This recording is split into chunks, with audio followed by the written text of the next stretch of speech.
What happens when a country music star who's turned his life around from addiction and prison sits across from a talk show host who thinks she knows better than everyone else? What you're about to witness is one of the most explosive confrontations ever captured on daytime television. Jelly Roll, the tattooed giant with a heart of gold, walked into The View expecting a normal interview about his music and his incredible journey from the streets to stardom. Instead, he found himself face to face with Joy Behar, who decided to tear him down piece by piece on live television. This isn't just another celebrity interview gone wrong. This is a masterclass in how one person's arrogance can push someone too far. Before we dive into this incredible story, make sure you subscribe to the channel and drop a comment below with your thoughts, because trust me, you're going to have plenty to say after you see what unfolds. The studio lights were blazing hot that Tuesday morning as Jelly Roll adjusted his black button-down shirt and settled into the iconic View chair. The audience was buzzing with excitement, many of them fans who had followed his remarkable transformation from troubled past to chart-topping success. Whoopi Goldberg had just finished the opening segment, and the energy in the studio felt positive, almost electric. Jelly Roll, whose real name is Jason DeFord, had been looking forward to this interview for weeks. It was a chance to talk about his new album, his advocacy work for criminal justice reform, and maybe inspire some people who were struggling with their own demons. Our next guest has had quite the journey. Whoopi began with her trademark warm smile. From spending time behind bars to topping the country charts, please welcome Jelly Roll. The audience erupted in applause as Jelly Roll waved, his genuine smile lighting up the studio. He had that natural charisma that made people instantly like him, the kind of authenticity that you can't fake. "Thank you so much for having me," Jelly Roll said, his deep voice carrying that distinctive southern drawl that had become so recognizable to his millions of fans. "I've been watching this show for years, so this is pretty surreal for me." Sarah Haynes jumped in first with some softball questions about his music, his collaboration with other artists, and his upcoming tour. Jelly Roll answered with the kind of humility and gratitude that had endeared him to fans across the country. He talked about how music had saved his life, how his daughter had motivated him to change, and how he wanted to use his platform to help others who were struggling. "You know," he said, leaning forward slightly, "I think a lot of people look at someone like me, and they write me off before they even get to know my story. The tattoos, the past, all of that. But I want people to understand that we all have the capacity to change, to grow, to become better than we were." The audience was hanging on every word. This was the Jelly Roll that his fans loved. The vulnerable, honest man who wasn't afraid to admit his mistakes and talk about how he'd overcome them. Alyssa Farah Griffin asked him about his criminal justice reform work, and his eyes lit up as he described the programs he was supporting to help former inmates reintegrate into society.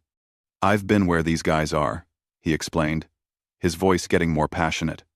"I know what it's like to feel like society has given up on you, like you're never going to be anything more than your worst mistake. But that's not true. People can change. They just need someone to believe in them and give them a real chance." It was at that moment that Joy Behar, who had been sitting quietly with a barely concealed smirk on her face, decided to pounce. She had that look in her eyes that regular viewers of The View knew all too well. The look that said she was about to say something controversial just for the sake of stirring up drama. "Well, that's all very nice and inspirational," Joy said, her voice dripping with condescension. "But let's be real here. You spent years breaking the law. You were involved with drugs. You were in and out of prison. Now you're sitting here talking about second chances like you're some kind of expert on rehabilitation." The studio fell silent. You could literally feel the energy shift as Joy's words hung in the air. Jelly Roll's smile faded slightly, but he maintained his composure, clearly trying to take the high road. "I think my experience gives me a unique perspective," he replied calmly. "I'm not claiming to be an expert on anything except my own journey. But if sharing my story can help even one person avoid the mistakes I made, then it's worth it." Joy wasn't done, though. She leaned back in her chair with that self-satisfied expression she wore whenever she thought she was making a particularly clever point. But don't you think it's a little convenient that now that you're famous and making money, suddenly you're this reformed character? I mean, how do we know this isn't just good PR? The camera caught Jelly Roll's jaw tighten slightly. His hands, which had been relaxed in his lap, clenched into fists for just a moment, before he forced himself to relax them. The other hosts looked uncomfortable, clearly not expecting the interview to take this hostile turn. "Joy," he said, and there was a warning note in his voice that anyone who knew him would recognize. "I think you're misunderstanding what this is about. This isn't PR. This is my life. These aren't talking points. These are real experiences that shaped who I am." But Joy was just getting started. She had that predatory gleam in her eyes that meant she smelled blood in the water and was going in for the kill. "I'm just saying, it's easy to talk about redemption and second chances when you're sitting pretty with a record deal and sold-out concerts. What about the people you hurt along the way? What about the communities that were damaged by the drug trade you were part of?" The accusation hung heavy in the air like a dark cloud. Jelly Roll's transformation from composed guest to something much more intense was visible to everyone in the studio. His breathing had changed, his posture had shifted, and there was a fire building in his eyes that suggested Joy had just crossed a line she shouldn't have crossed. "You want to talk about the people I hurt?" Jelly Roll said, his voice getting louder, more intense. "Let's talk about them. Let's talk about how I've spent every day since I got clean, trying to make amends, trying to do better, trying to use whatever platform I have to help people." Joy, either oblivious to the danger she was walking into, or simply not caring, pressed on with her attack. But that doesn't undo the damage, does it? That doesn't bring back the lives that were lost to overdoses, the families that were destroyed. You can't just sing your way out of that responsibility. That was it.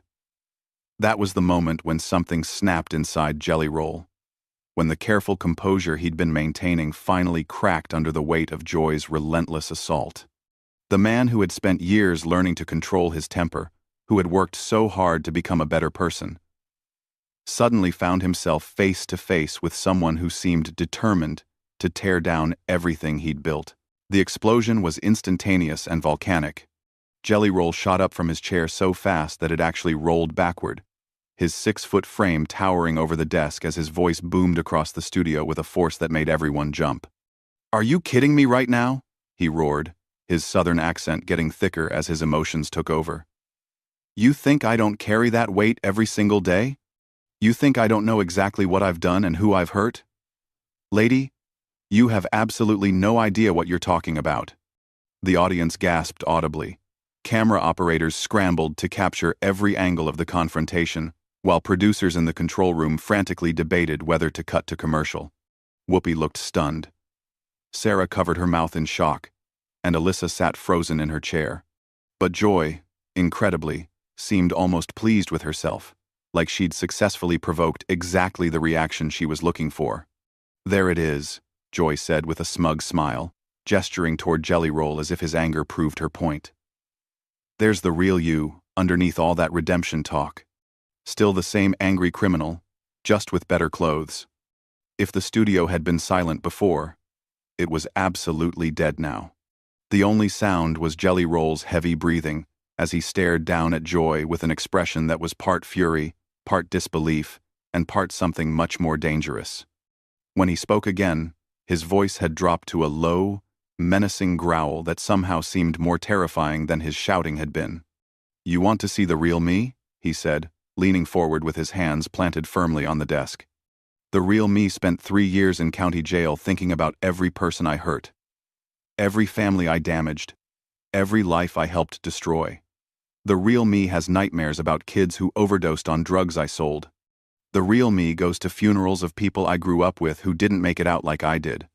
Joy tried to interrupt, but Jelly Roll's voice cut through her attempt like a knife through paper. "No, you wanted this conversation, so we're going to have it. You sit up there in your ivory tower passing judgment on people like me, but what have you ever sacrificed? What have you ever overcome? You think redemption is some kind of marketing scheme, Because you've never needed it yourself. The camera zoomed in on Joy's face, and for the first time since the confrontation began, she looked genuinely uncomfortable. Her smug expression was starting to crack around the edges as she realized that maybe she'd bitten off more than she could chew. "I'm just asking the hard questions that need to be asked," she said, but her voice lacked the confidence it had carried just moments before. "Someone has to hold people accountable." "Accountable?" Jelly Roll laughed, but there was no humor in it whatsoever. "You think you're holding me accountable? I hold myself accountable every single day. I work with organizations that help addicts get clean. I visit prisons to talk to kids who are making the same mistakes I made. I donate money to families who lost loved ones to overdoses. What exactly are you doing to make the world better, besides sitting here tearing people down?" Whoopi finally found her voice and tried to regain control of the situation. But Jelly Roll wasn't finished, and his attention was laser-focused on Joy. "You know what the difference is between me and you? I admit when I'm wrong. I own my mistakes. You sit here every day pretending like you're morally superior to everyone else, but you're just a bully with a microphone." Joy's face was turning red now, and not from embarrassment. "How dare you call me a bully? I'm a journalist asking legitimate questions about..." "About what?" Jelly Roll cut her off again, his voice rising back to a roar. "About how someone who made mistakes can't possibly have changed? About how anyone with a criminal past should just shut up and disappear? You're not asking questions. You're pushing an agenda. And that agenda is making people feel bad about themselves, so you can feel better about yourself." The other hosts were looking back and forth between them like spectators at a tennis match, clearly unsure whether to intervene or let it play out. The audience was completely silent now, transfixed by the raw emotion and intensity of what they were witnessing. "I've interviewed thousands of people," Joy shot back, her own voice getting louder and more defensive. "I know how to separate genuine rehabilitation from convenient storytelling, and what I see here is someone who's learned to say the right words to make people forget what they really are." That last comment hit Jelly Roll like a physical blow. His face went through a series of expressions, from hurt to anger to something that looked almost like pity. When he spoke again, his voice was quieter but somehow more powerful than it had been when he was shouting. "What I really am," he said slowly, deliberately, "is a father who wants his daughter to be proud of him. What I really am is someone who knows what rock bottom looks like and climbs out of it every single day. What I really am is a human being who made terrible choices and is spending the rest of his life trying to make up for them." He paused, letting those words sink in before continuing. "But what you are, Joy, is someone who gets paid to tear people down on television. Someone who thinks being mean is the same thing as being smart. Someone who has never had to fight for anything real in your entire life. So you don't understand what real change looks like." Joy opened her mouth to respond, but Jelly Roll held up a hand to stop her. "I'm not done. You want to talk about accountability? Let's talk about your accountability. How many people have you discouraged from getting help by making them think that society will never accept their redemption? How many second chances have you destroyed with your cynicism? How many families have you kept divided by convincing them that people can't really change?" The questions hung in the air like accusations, and Joy's face showed that they had hit their mark. She was no longer the confident attacker she had been at the beginning of the confrontation. Now she looked like someone who was realizing that she might have picked a fight with the wrong person. "You think you're so clever," Jelly Roll continued, his voice filled with disappointment more than anger now. "You think you're exposing some kind of fraud, but all you're doing is showing everyone exactly what kind of person you really are. Someone who would rather tear others down than build anything up yourself." Sarah Haynes tried to jump in with a diplomatic comment, but both Joy and Jelly Roll ignored her completely. This had become something much more personal than a television interview. A battle between two completely different philosophies of life. Two completely different ways of looking at human nature and redemption. "I stand by everything I've said," Joy declared, but her voice was shaky now. People have a right to be skeptical of convenient transformations. Quote. Jelly Roll shook his head slowly, and when he looked at her, there was something that almost looked like sadness in his eyes. You know what the really tragic thing is? You could have used this opportunity to have a real conversation about addiction, about criminal justice reform, about how we help people rebuild their lives. Instead, you chose to be cruel for no reason other than your own entertainment. The weight of that statement seemed to settle over the entire studio like a heavy blanket. For a moment, even Joy appeared to be considering his words, but then her defensive instincts kicked back in, and she straightened up in her chair with renewed defiance. Don't lecture me about entertainment, she snapped. This is journalism. This is asking the tough questions that other people are afraid to ask. If you can't handle scrutiny, maybe you shouldn't be putting yourself in the public eye. Jelly Roll's laugh was bitter and cold. Tough questions? Is that what you call this? Let me ask you some tough questions then. When was the last time you admitted you were wrong about something? When was the last time you showed genuine compassion for someone who made mistakes? When was the last time you used your platform to actually help someone instead of just tearing them down? Joy's mouth opened and closed without any sound coming out. She clearly hadn't expected to become the one being interrogated, and she was struggling to regain her footing in a conversation that had completely gotten away from her. That's what I thought, Jelly Roll continued, his voice gaining momentum again. You can dish it out, but you can't take it. You can attack someone else's character all day long, but the moment someone questions yours, suddenly, that's unfair. Whoopi made another attempt to restore order. Okay, I think we need to. No, Jelly Roll said firmly, turning to address Whoopi directly. I appreciate what you're trying to do, but this needs to be said. I came here in good faith to talk about music and redemption and maybe inspire some people. Instead, I walked into an ambush by someone who decided before I even sat down that I was a fraud. He turned back to Joy, and his voice became quieter but somehow more intense. You know what the saddest part about all this is? You had a chance to be part of something positive today. You could have asked me about the programs I support, about the kids I mentor, about the real work that's being done to help people change their lives. Instead, you chose to be a bully. I am not a bully, Joy protested. For what? Jelly Roll exploded again, his composure finally completely shattered. For getting clean? For turning my life around? For trying to help other people avoid the mistakes I made? What exactly am I being held accountable for here, besides having a past that makes you uncomfortable? The studio was electric with tension. Camera operators were getting shots of audience members with their hands over their mouths, clearly shocked by the intensity of what they were witnessing. In the control room, producers were frantically trying to decide whether this was a disaster or the most compelling television they'd ever captured. You're being held accountable for profiting off a redemption narrative, while real people are still suffering from the consequences of your actions.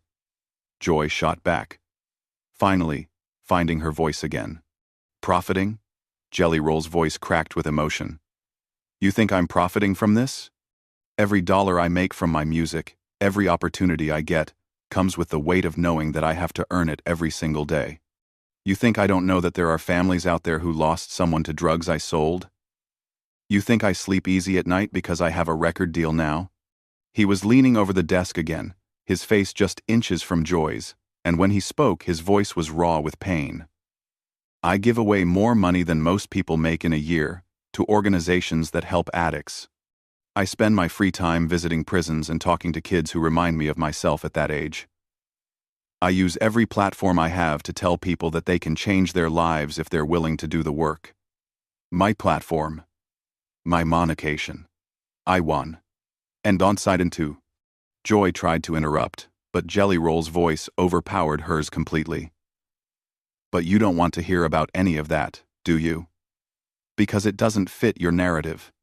You've already decided who I am, and no amount of evidence to the contrary is going to change your mind. Evidence? Joy scoffed, What evidence? Some charitable donations and a few prison visits? That's supposed to erase everything you did? The question hit the studio like a lightning bolt. Jelly Roll straightened up slowly, and when he looked at Joy this time, there was something different in his eyes. Not anger anymore, but something deeper and more profound. "No," he said quietly. "Nothing can erase what I did.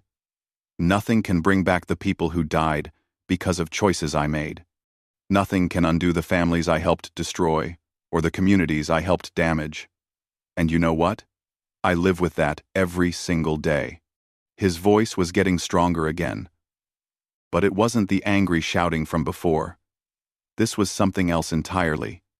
Something that came from a much deeper place. "But what you're really asking me is whether I deserve forgiveness. Whether I deserve redemption. Whether someone like me should be allowed to move forward and try to make amends." He looked around the studio, making eye contact with the other hosts, the audience, even the camera operators. "And my answer to that is this. I don't know if I deserve it. That's not for me to decide. But I know that I'm going to spend every day of the rest of my life trying to earn it." Joy opened her mouth to respond, but Jelly Roll held up his hand again. "You want to judge me? Fine. Judge me by what I do from here forward. Judge me by the lives I help save. By the kids I help turn away from the path I went down. By the families I help heal. Don't judge me by who I was. Judge me by who I'm becoming." The silence that followed was deafening. Even Joy seemed to have been struck speechless by the raw honesty and vulnerability in his words.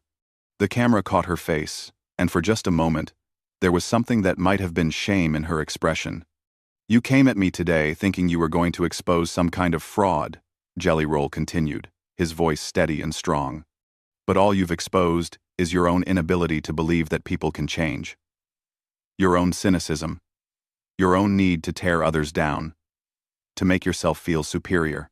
He straightened his shirt and looked directly into the camera.